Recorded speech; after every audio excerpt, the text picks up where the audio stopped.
और आध्यात्मिक पथ की साधनाओं में जैसा हमारे वर्चस्वी महेंद्र जी ने चंद्रा जी के सानिध्य में उन्होंने उल्लेख किया पवित्रता और अनुशासन का। अध्यात्म जगत में अगर पवित्रता और अनुशासन ये नहीं है तो बाकी आडंबर और तमाशा है। दिखा लीजिए जितना दिखाना चाहो, पर अध्यात्म सक्रिय नहीं हो सकता। अध्यात्म परास्त होने का सबसे बड़ा कारण वर्तमान काल में एक ही रहा, कर्मकांड रह गए, उनके पीछे का प्राण नहीं रहा। निष्प्राण कर्मकांड जिसमें पवित्रता और अनुशासन का अभाव था। जन श्रद्धा बड़ी सहजता से मिल जाती है, पर पवित्रता और अनुशासन के लिए मरना पड़ता है। जीने वालों के लिए ना पवित्रता ना अनुशासन, मरना पड़ता है। बिना मरे ना पवित्रता ना अनुशासन। यह मरने का तात्पर्य शरीर की मृत्यु से नहीं है। मृत्यु शब्द का मर्म बड़ा विचित्र है। जिस शब्द से हम बहुत भागते रहे, वो दो शब्दों से बना, दो अक्षरों से कहें या शब्दों से, मृ और अत्यु। मृ माने मिट्टी, निर्जीवता, और अत्यु माने छलांग लगाना, to take a leap forward. मिट्टी से छलांग लगाना, निर्जीवता से छलांग लगा जाना। निर्जीवता केवल मरे हुए शरीर की नहीं, मरे हुए विचार की भी होती है। निर्जीवता मरे हुए दृष्टिकोण की होती है, मरी हुई धारणाओं की होती है, मरी हुई कुरीतियों की होती है। जहाँ कहीं भी कोई निर्जीवता है, उससे छलांग लगा जाना मृ अत्यु है। इसीलिए उसके अधिष्ठाता हमारे यहाँ यमाचार्य हैं। यम, यम अर्थात जो अनुशासन का अधिष्ठाता हो, डिसिप्लिन। और वो अनुशासन अध्यात्म में कोई बाहर से आके आप पर आरोपित नहीं कर सकता। वो अनुशासन आपकी अपनी ही नाभि से हुक बन करके उभरता है। और जब तक वो नहीं है तब तक अध्यात्म केवल एक औपचारिकता रह जाती है। दिखने को आध्यात्मिक व्यक्ति हो सकता है, पर अध्यात्म उसमें कोई परिवर्तन ला पाएगा, नहीं ला सकता। वर्षों से हम लोग साधनाएं करवाते हैं और लोग लंबी लंबी साधनाओं के बाद भी कहते हैं कि हमें कोई अनुभूति नहीं हुई, कोई अनुभव नहीं हुआ। हमने इतने घंटे, इतने वर्ष साधना की, अमुक साधना की, अमुक मंत्र का जप किया, अनुष्ठान किए, पर हमें अनुभूति नहीं हुई। उसके पीछे के कारण टटोलने की चेष्टा करो तो कहीं ना कहीं कमी जाकर के वहीं निकलेगी जहां या तो अनुशासन में कमी है। अनुशासन का तात्पर्य है असफल चेष्टाओं में भी अप्रयासरत रहना। जिसे साधक कहते हैं वो कौन है? जो असफल चेष्टाओं से प्रेम करता हो। हमारा विषय अध्यात्म का है, लौकिक नहीं है। हम लौकिक जगत की बात अभी नहीं कर रहे, अध्यात्म की बात कर रहे हैं। अध्यात्म में कौन सफल होगा? केवल वो जिसे असफल चेष्टाओं से प्रेम है, जिसका शरीर नहीं मान रहा, मन नहीं मान रहा, तो भी वो अपने अनुशासन के लिए उपलब्ध है,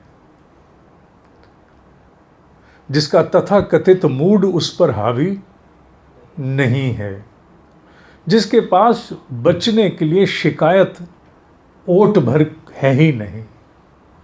अध्यात्म केवल वो गति प्राप्त कर सकता है, दूसरा नहीं कर पाएगा, दूसरा नहीं कर सकता। उसके लिए भी और बहुत से आयाम हैं, बहुत दिशाएं हैं, बहुत कुछ है जो किया जा सकता है, पर आध्यात्मिक तप उसके बूते का नहीं है। तप कौन करेगा? तप वो करेगा जिसने पवित्रता और अनुशासन को अवश्यम भावी, अकाट्य, अनिवार्य, इस प्रकार के कठोर शब्दों से जोड़ दिया। हमारे यहाँ कहा गया है भगवद गीता में, निर्मम निराशी विगत ज्वरः। निर्मम, मर्सीलेस।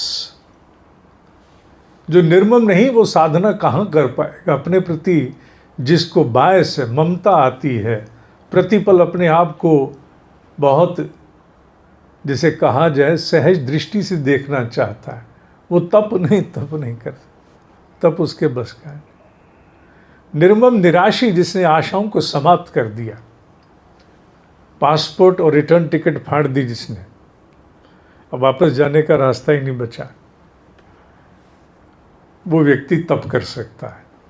विगत ज्वरा, जो बार बार अतीत की स्मृतियों को सजीव करके अपने आप को कचोटता भरे, वो तप नहीं कर सकता। तप वो कर सकता है जो हर वर्तमान के पल का उत्सव मनाते हुए उमंग उत्साह से भर करके हूक भरते हुए मरजीवड़ की भांति तप में संलग्न रहे, वो तप कर सकता है, वही तपस्वी है। और अध्यात्म तपस्वियों का क्षेत्र है। इसीलिए अध्यात्म से धर्म सर्वथा भिन्न है। धर्म में अपने बहुत सारे डूज एंड डोंट्स हैं, ठीक है, आवश्यक है, अनिवार्य भी है।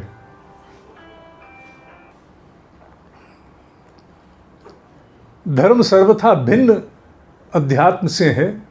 अध्यात्म विशुद्ध रूप से चेतना का विज्ञान है, द साइंस ऑफ कॉन्शियसनेस। धर्म के अंतर्गत बहुत सी चीजों के समाहित करने के प्रावधान उपलब्ध हैं, अध्यात्म में नहीं है, क्योंकि अध्यात्म विशुद्ध विज्ञान है और विज्ञान में समझौते नहीं हो सकते। विज्ञान में समझौते कदापि नहीं हो सकते। और विज्ञान में परिणाम सबसे पहले आते हैं उस जीव में जिस व्यक्ति ने अध्यात्म पथ पर कदम रखा। साधकों से हम एक ही बात कहते हैं, मुझे अनुभूति नहीं हुई, तो हम एक ही प्रश्न करते हैं, तुम्हारे स्वभाव में पिछले 1 वर्ष में कोई अंतर आया? अनुभूति नहीं हुई, अच्छा कोई बात नहीं। क्या अनुभूति चाहिए थी? ब्रह्मा जी आते कोई स्पेशल अटायर पहन करके, महादेव पार्वती सहित आते, you have some kind of fancy service that you want them to deliver. नहीं, तुम्हारे स्वभाव में क्या परिवर्तन आया? तुम्हारे स्वभाव में कोई अंतर आया? तुम्हारी जो त्वरित प्रतिक्रिया देने की जो क्षमताएं थी, दैट इम्पल्सिव इंस्टिंक्टिव रिस्पॉन्स, उनको तुमने विश्लेषण किया? Have you analysed your spontaneous responses, the spontaneity? तुम्हारे स्वभाव में अंतर आया? स्वभाव में लोग सोचते हैं, विचार करते हैं, क्योंकि अपने आप को सबसे अनजाना पक्ष कौन होता है? मैं दुनिया को जानता हूँ, सबका पता है, पर अपना कुछ नहीं पता। इसलिए अपना टटोलने में समय लगता है। जब ये पूछ लिया जाए यकायक क्या तुम्हारे स्वभाव में गत 1 वर्ष में कोई परिवर्तन आया है, तो बहुत लंबे पॉज आते हैं। क्यों? क्योंकि स्वयं को तो अनुभव किया नहीं। तो फिर उत्तर आता है कि हाँ, पहले के अनुपात में ये अंतर तो आया है, ये सिद्धि है, ये महासिद्धि है। अध्यात्म पथ पर सबसे पहले परिवर्तन मनुष्य के स्वभाव में आता है। बाकी सब कुछ, बाकी सबका इतना महत्व नहीं है।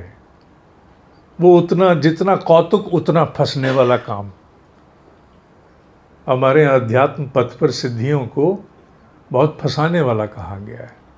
जिन सिद्धियों से बड़ी बड़ी दुकानें चलाई जा सकती हैं, वो सिद्धियां हमारे यहाँ घातक कही गई हैं। घातक, दे आर वेरी फेटल। क्योंकि सिद्धियां तो माया से जनित हैं, तो माया जनित सिद्धियों से आप प्रभावित कर सकते हो, पर वो आपके लिए किसी प्रकार के उत्कर्ष का आश्वासन नहीं है। उत्कर्ष का आश्वासन अगर है तो स्वभाव का परिवर्तन है। स्वभाव सहज हुआ कि नहीं, जीवन अनुशासित हुआ कि नहीं, दृष्टिकोण में पवित्रता आई कि नहीं, अपने आप को दबोचना आ गया तुम्हें कि नहीं आया? तुम अपने आप को अब दबोचने में सक्षम हो गए हो क्या? अपने सिर पर अपना घुटना रखना आ गया तुम्हें? हाँ, इतना तो थोड़ा थोड़ा तो नियंत्रण मेरा अपनी कल्पनाओं पर, अपनी अमर्यादित सोच पर आना आरंभ हो गया है। बस अनुभूति आ गई। इससे बड़ी और कोई अनुभूति नहीं हो सकती है। कोई और नहीं, कोई नहीं हो सकती। नहीं, हमने तो सुनी है, फिर वो आप किन्हीं और की बात कर रहे हो। मैं तो छोटा व्यक्ति, मेरे पास इससे बड़ी अनुभूति नहीं है। मेरे पास सबसे बड़ी अनुभूति एक ही है, स्वभाव में आया हुआ परिवर्तन। क्योंकि सहजता ही अंतोद्गत्वा जीव को आश्वासन है कि उसका आत्म उत्कर्ष हो रहा है। वो अवरुद्ध नहीं है, वो अवरुद्ध नहीं है। और जहाँ स्वभाव में परिवर्तन होने रुक गए, मनुष्य में परिष्कार होना रुक गया, मनुष्य ने अपने आप को आड़े हाथों लेना छोड़ दिया। स्वयं को जिसको थप्पड़ मारना आता है ना, वो अध्यात्म में सिद्ध होके रहेगा।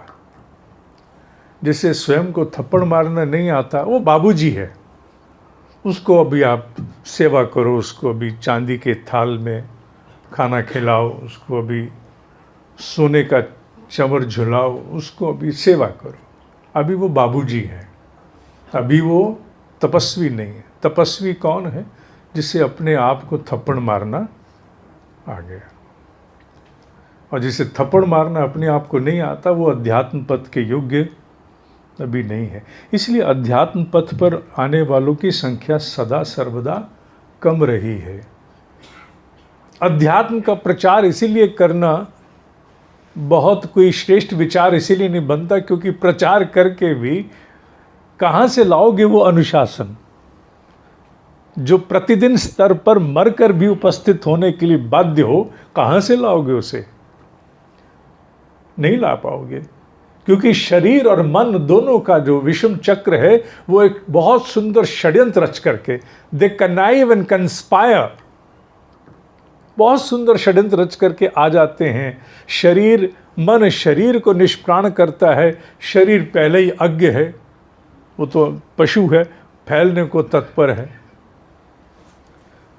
ऐसे में तप के प्रति जो कठोर प्रवृत्ति है, वही जगा करके साधक को लाती है और साधना पथ पर आरूढ़ करती है।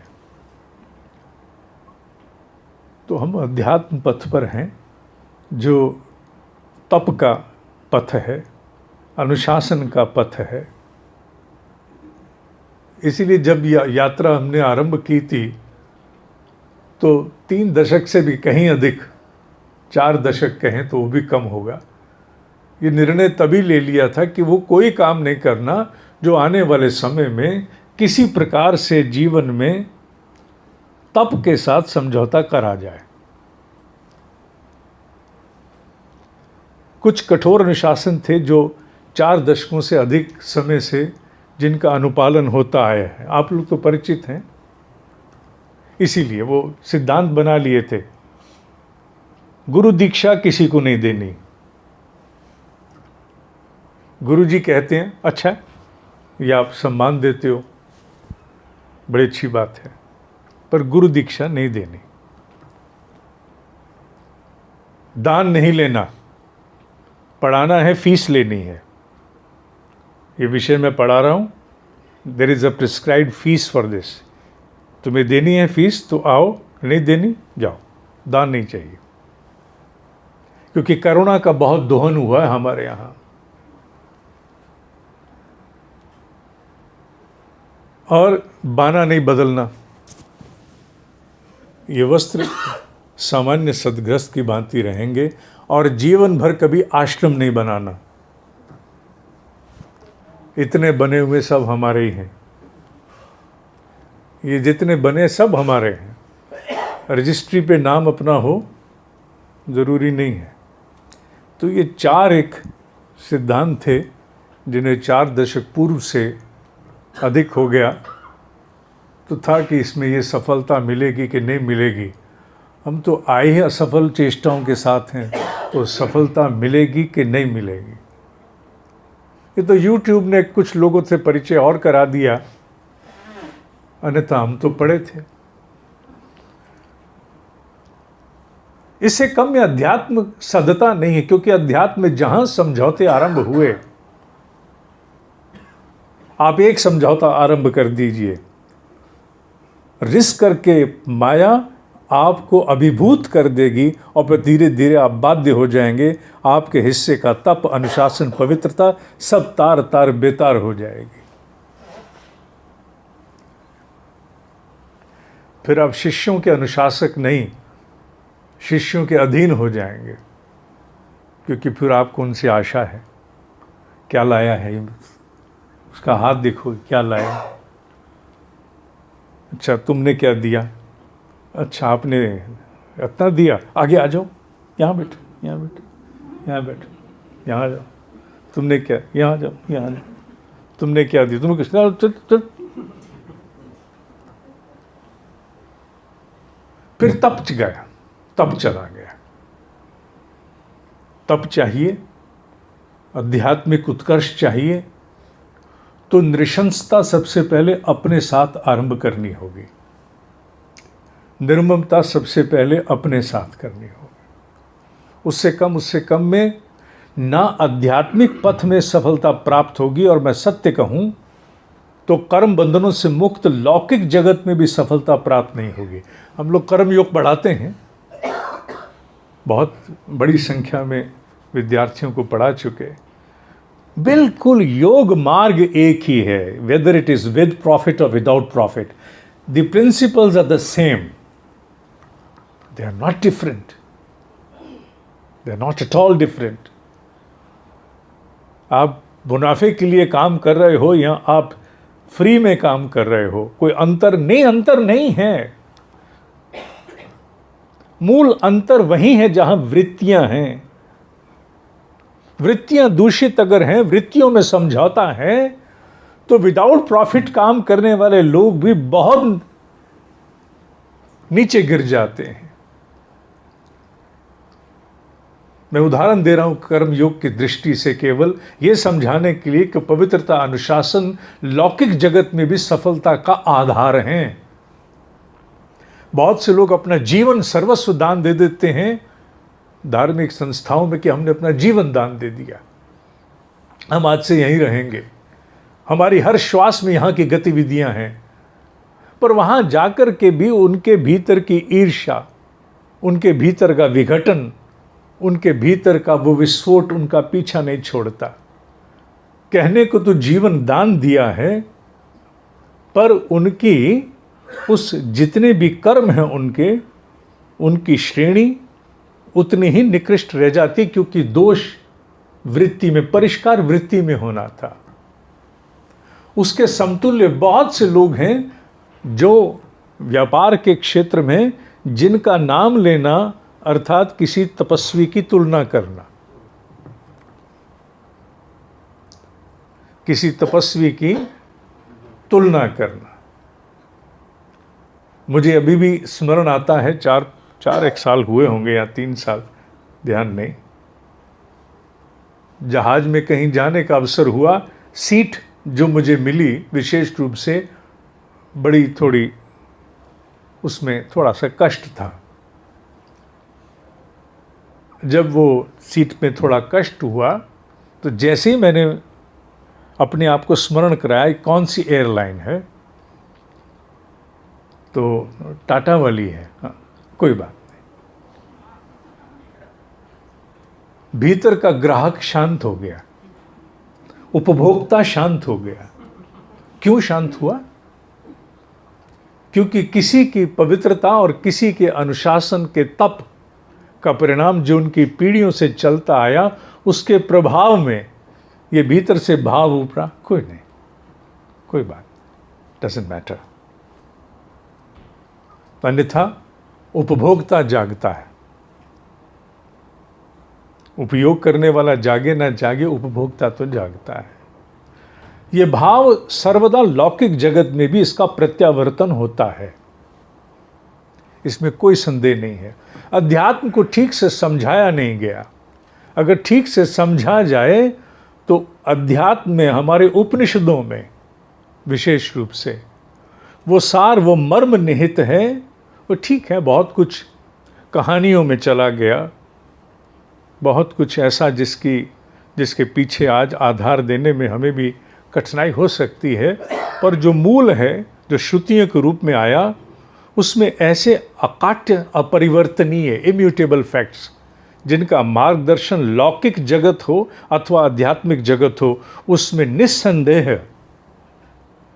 कालहीन है, टाइमलेस, काल के परिवेश के अधीन नहीं है। मैं अपनी बात को अब अधूरी छोड़ रहा हूँ, क्योंकि मैं चाहूँगा कि समय रहते मैं संवाद करूँ, और संवाद होता है प्रश्न उत्तर से।